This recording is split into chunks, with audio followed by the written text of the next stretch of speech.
C'est-à-dire en fait, Gims, Nadadjou, vraiment, Kolo ça m'a donné la chance, maman dans la bonne puissance. Attends, la bonne mission Kabana, attends, la bonne, hein? Ma main libre, auto à la moitié. Tout le monde ma main libre. Après ça, c'est une médaille de mérite. Parce que nous sommes le gars de Toumba, parce que 3. Nous avons confié l'humilité. Parce que nous sommes la médaille moko. Oui, oui, oui, là. Nous avons évité. Nous avons salarié pour parler de yo boye, yo 3, yo 1. Nous avons évité. Nous avons fait 5 à 3. Pendant des mois et des mois, nous avons fait une démission. Nous avons fait nous avons 24 albums à succès. Nous avons l'accent congolais Bercy. Nous avons fait comme You Arena dans mon loco, congolais. C'est moi, mais c'est moi qui ai montré ça. Ce qu'on bateau, on va terminer en Gawana. Nous sommes au Kazan à 2 albums, nous sommes à 3 albums. Nous avons bêté. Ma sous-entendu, poser la question à la base de connaître. Oui, mais nous, les musiciens congolais, ça va de la France sans vous aviser. Presque tout à libérer. La caméra n'a pas parenthèse. Réponse à l'égalité. Deuxième question. Oui. Voilà. La polémique, la manipulation, pour utiliser les journalistes, quand c'est les journalistes, ils ont puis les musiciens, bureau,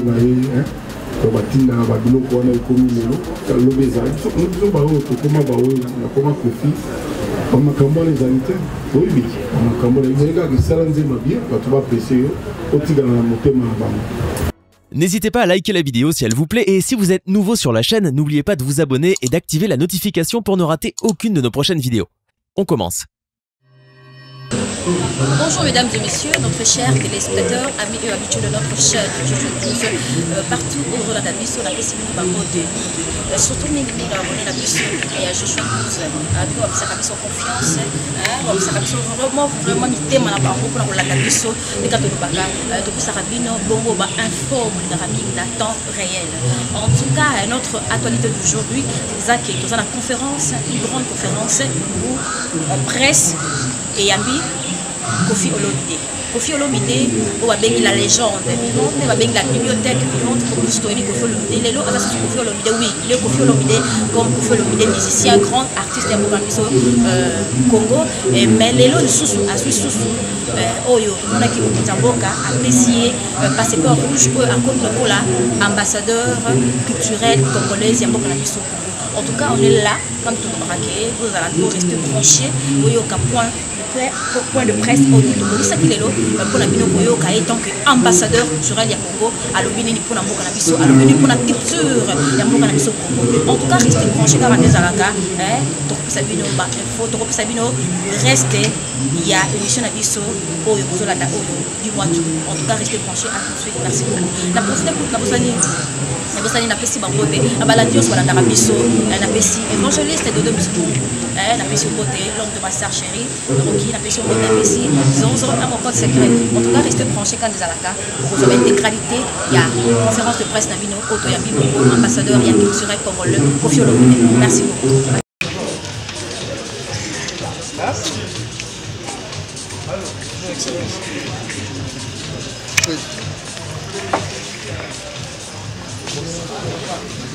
Toi là. Doni Coco.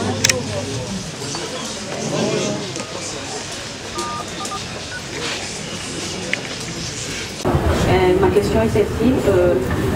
Étant qu'un ambassadeur congolais, et l'on connaît au la musique, tu fais l'on connaît au Baksa, la musique congolaise. La musique est le noir.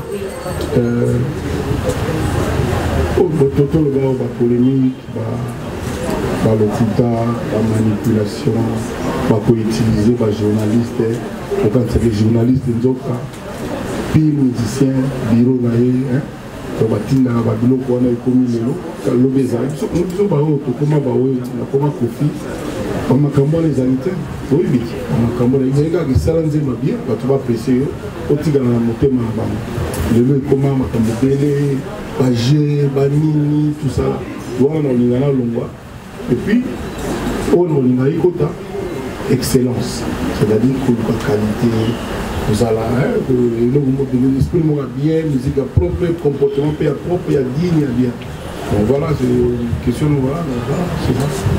Deuxième question, Zaki. Pour qui poser la ligne, tant qu'ambassadeur, on a toujours pour mon avis. Ah, mais il y a Bitumba, on a sûreté dans le gagné, à Bundalangote. Le temps on a banni Tumba, c'est qu'on a sûr qu'on a aucun allant, qu'on a donc le Tinalif au bord. Et tout le bas, c'est-à-dire, on a déjà, on a la main Mukewana, on a corsé un mot de sous, on a lissé un mot de sous, donc le mien, on a le drapeau et la culture à Congo, il faut les Alapena du Congo. Mais tout le monde, si tu veux ma mère, tout le monde, d'abord dire tout le monde, il faut que je m'en tout le monde. D'accord. Bonsoir tout le monde, bonsoir ambassadeur. Bonsoir. Je suis Rachel Caramel. Je suis Rachel Caramel, correcteur de la chaîne. Et je suis le chargé de communication et association du Congo. On va dire qu'il y a un peu aussi. Voilà, question est d'abord il y a une info. Ça, au local qui tu vas en Payo, tu vas faire sur ambassadeur culturel impression de et puis il n'y a pas très longtemps le local qui pour moi là qui est politique, c'est-à-dire pour moi qui manque vraiment à FDC, il y a le sénateur tout ce sera moi là tout le monde ça c'est que les tout ce sera moi là peut que moi en fait une question alliée dans le sens c'est allié c'est ça pour moi là aux PC non non la mbeli mobile non on va dire le soir à 23h soki ezali ke batunanga conseil nani tokoti ambassadeur culturel ya Congo eza te bonga naza kofi me nanga natanga quadre na ndenge mabe te sincèrement so batunanga compte eza na longo ekozala ngai nanga natanga kombo ya kofi olombi lelo bato nyonso tuti sikoyo nano nasisi korépondre bato te bamessage eleki ebele bato baza lisengo partout lelo na solomi na zakari bababaso abi na ngai mon vieux partout nazonga bamessage bato baza libanda kongo bato tout bamoto abisita aza te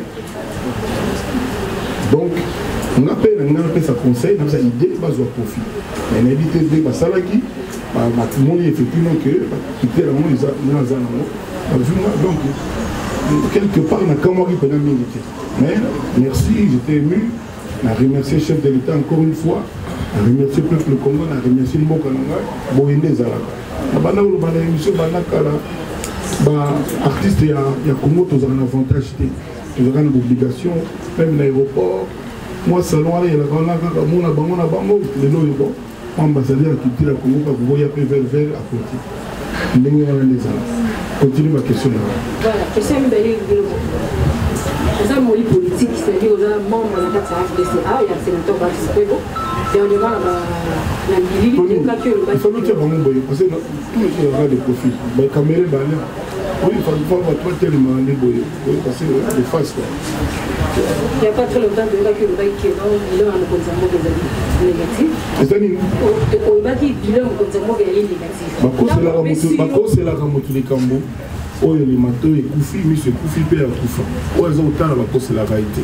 Il faut restituer les choses exactement. Rumeur, commérage, est-ce qu'on a eu bilan, il y a mon condamnation satisfaisant. Dans le but, même il y a mon satisfait. On appelle un zalon satisfait. Quand je dis que je ne suis pas satisfait, ça ne veut pas dire que ils sont négatifs. Non. C'est animal le bani. Moi, si l'on a un le là où on a mis le soso, vandi penza osepeli lobelambelo mwa eloko mosusu oyokela moins bien les actes eza mabe eza négatif mais eza moins bien, c'est-à-dire que pour l'angai il y a encore beaucoup à faire, il en est conscient. La preuve, il y a zoki ya ndenga na lobaki tala ninga sali. Non, ça veut pas dire ça, ça veut dire qu'il y a zobate bamuso bazoba babalela malobananga boye. Donc il dit que à comprendre ce que je veux dire que même yé moko azana nous satisfait. Donc en tant que Congolais ou Congo sincèrement na ko flatter parce que selon le bien que non il est satisfaisant à croiser na imabo. Dans le bout de 5 ans na ici mais ils sont déjà satisfaisant. Vous voyez ce que je veux dire? Donc ça veut dire que nous ça la faut ça la maman comme vous êtes belé. Donc voilà, c'est pas parce que dans le bon il y a au monde qui est aligné non. Tout va bien,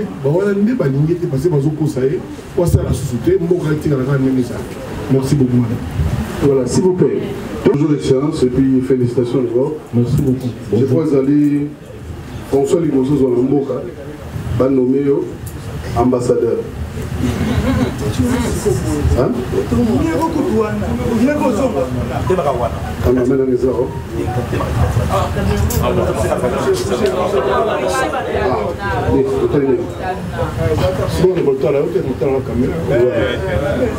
Alors, question Zali,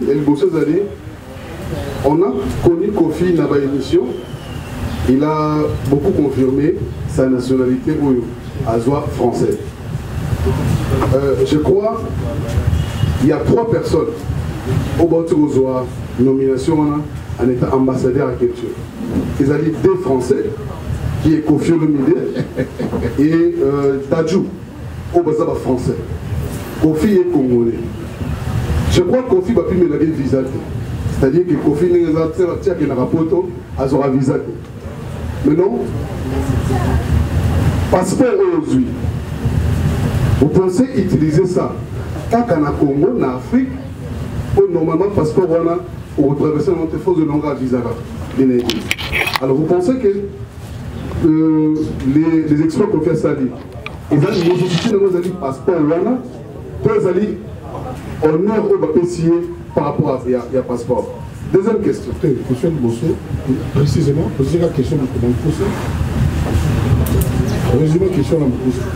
La Moukouze Zali, passeport ou PCO, en étant français, tu vas utiliser ça. Quand tu es au Congo, utiliser au Congo, en Afrique, ou tu utilises pour l'honneur. Bon, d'abord, on a sous-entendu poser la question à la base, je te connais. Oui, mais moi, les musiciens congolais, ça va être en France sans vous aviser.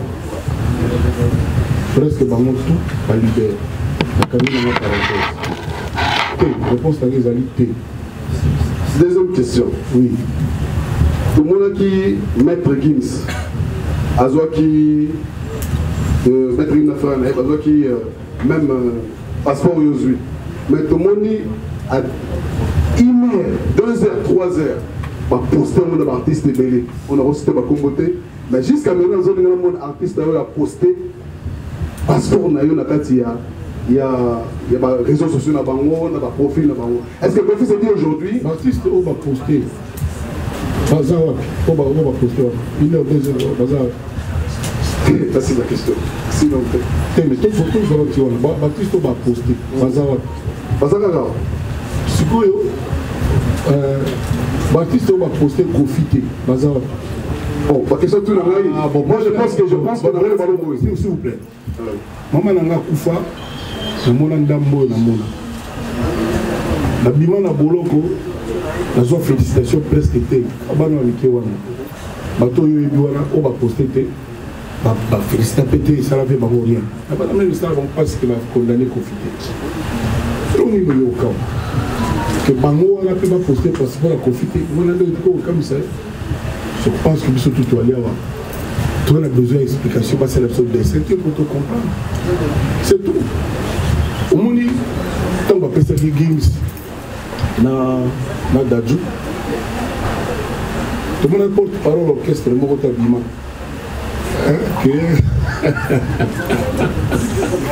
Excusez-moi, pardon. on est appelé moi les c'est-à-dire en fait Gims na Dadju vraiment kolo kumisama bana chance bavana na babona kisasa te batala na bango mission kabana te batala na bango hein ma main libre auto wana ngwa te to bien ngo ma main libre la salle également donc nous là ce qu'on a fait là awa atabino mo na ça ni mais surtout tel peu bien bateau ba na France ba Gradio ba Nino ba Buba ba collègue ba Gim ba on peut poster te ba Gim school mais ba poster ba on po ana menga ndena go naza benga Nino benga tiwa saveta benga ba Braza ba Roga ba Bidja ba tout ba péter na benga sauf en c'est normal maman n'a pas ta coufa n'a même pas mes condoléances sauf Adolphe ça va Adolphe ça c'est tel comme ici donc là au cas mal bon question vraiment au avançant on a trouvé question on a dit on aura 4 Cora il y a question sur comment tout là tu as 4 Cora on a senti la pluie à Baptiste félicitations mais par rapport il y a passeport Oyo il y a des artistes Oyo est grand Oyo va remercier merci beaucoup on va féliciter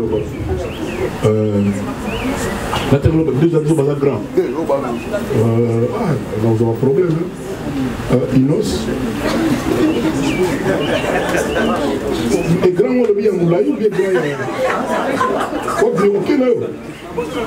c'est pas gentil c'est quoi ça nous pouvons faire grâce à Télémio voilà bonsoir tout le monde excellence Kofi Olomide Gaz Fabulous pour nous grand Colombongo Azagran Azagra Fabregas ça a eu d'ailleurs appelé Moulay donc voilà bonsoir tout le monde excellence bonsoir aussi bonsoir. Voilà, question on a de monsieur Zali aujourd'hui au commis ambassadeur culturel on a défendre l'intérêt en Boka Libanda aussi pour représenter Boka Libanda pour on est à Boka quels sont les artistes et musiciens congolais aujourd'hui ceux qui nous le diront tout à l'heure à part Kofi Olomide ceux qui Batunaki Adinao on n'a pas fait ça peut-être parce qu'il y a une interview au Salaki il y a des artistes et musiciens qui font au moins 20 ans et donc on a des salles de papa nangai akosela likambo na moto ya kufi ko ya kufi misoto kufi matoi bongo te bonte bo balolaka bongo te papa balobi bongo te ba critère au bureau ya président na mo président na so zali yo matin yaza mutu moto ya uta so na président kinwa la bla on va to ba Belgique one donc grand yanké grand noko quoi donc déjà vous logo te so mengo yé moko pa yebi nani yebi déjà ba critère na bango moi je crois avoir mon idée mais ça ka idée nanga c'est peut-être pas au ya bango maintenant tant que tout na boy na baxaliste na bango na kokite parce que critère na bango na yebi yango pepi to matato kitanga na camarade la président que amoninga na ngata amukunzi na to bango bon amoninga na ngata donc là pena moto chapeau faut le ngwa voilà donc ils ont bon amukunzi na ngata amukunzi mboka na ngata donc je suis fier donc na koki wana tena bana osala ko ngana te ya ina la kisaiki na yo bosana ki go ezala ki te ezaro na ngata ezaro na ngata bon évidemment na biyo ngo tunanga po ba mususu ba kozanga so on a autant occupé te on a autant atteindre oloba ah bon oyo na eloko yo lingi yango wana siko na stade oyo na leki yango na za siko excellence voilà bon mo ba oui ba so ba bakisa so pe ba passeport oyo ko manango ba tutu bazwa bango kaka so pe ba mona ke za kana valeur moi ba tu za mbelo moi moi bango pe kaka voilà. Merci beaucoup. Question à Rassou Desali. Lélo aux ambassadeurs. Comment il va te bêler oh, il qui ça va. Va te tember, va te bêler. Et puis, depuis, va te lever la quoi. Après ça, c'est une médaille de mérite. Va te mousser le gars, va venir de Tumba, va venir 3. na Kofi Olomide pe bato mosusu bazwaka médaille moko oyebi histoire wana bino nanga toyebi te ndenge nini basalaki mpo balobaki yo boye yo 3 yo 1 toyebi te nga bapesaki nga 3 pendant des mois et des mois tobana mona na bémission batelemelaka kaka oyo ya Kofi Olomide sikoyo Kofi Olomide batelemelaka kaka ye baza na 24 albums à succès. Oh, Mathieu, nous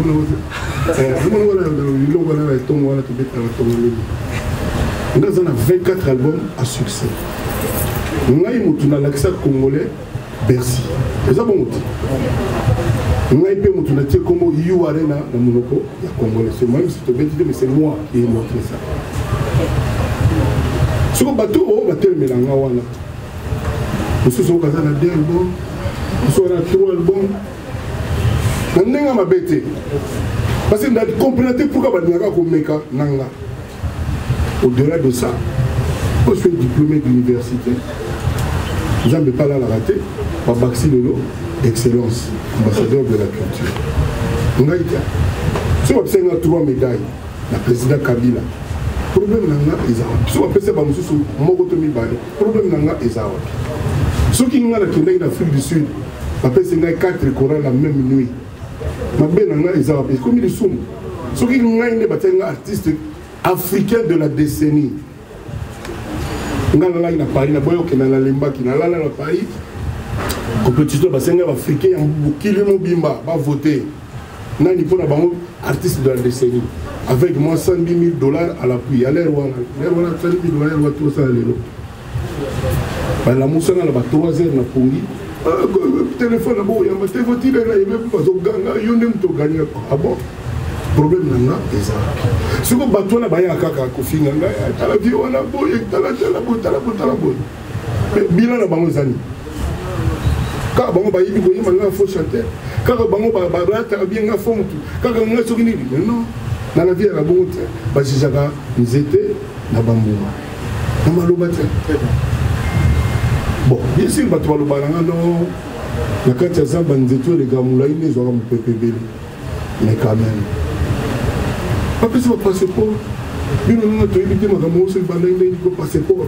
Pas bien, il y a qui nous a. Mais nous, mais nous, nous avons mérité. Après, c'est imposé. Bandeko ya chose tozongeli mosusu mpona kopesa bino suite fin ya déroulement oyo ezalaki bongo ya presse ya pardon ya conférence de presse na biso toyambaki bongo la légende la bibliothèque vivante na biso oyo lelo akomi ambassadeur ya culturelle congolaise comme tomonaki Miss Gims tomonaki Dajui lelo mpe Kofi Olomide en tout cas toyebi lelo ntongo la Kofi Olomide te tant qu'ambassadeur culturel ya mboka na biso. Donc il a des atouts, il a dans la donc c'est un musicien qui a la capacité à présenter mon en tant qu'ambassadeur culturel de la question la